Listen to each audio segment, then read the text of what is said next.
मिर्जापुर का विंध्याचल मंदिर देखो, यहाँ माँ सती पूरे शरीर के साथ साक्षात विराजमान हैं। ये दुनिया का इकलौता पूर्ण शक्तिपीठ है।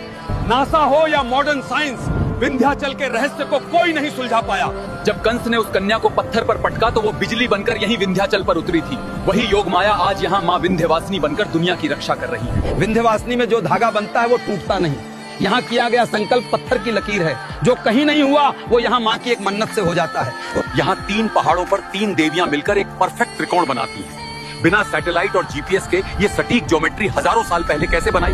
जियोलॉजी कहती है ये विंध्य पर्वत हिमालय से भी करोड़ों साल पुराना है। जब हिमालय पैदा भी नहीं हुआ था तब से माँ यहाँ बैठी हैं। यहाँ गंगा नदी भी माँ विंध्यवासिनी के चरण धोने के लिए अपना रास्ता बदल देती है।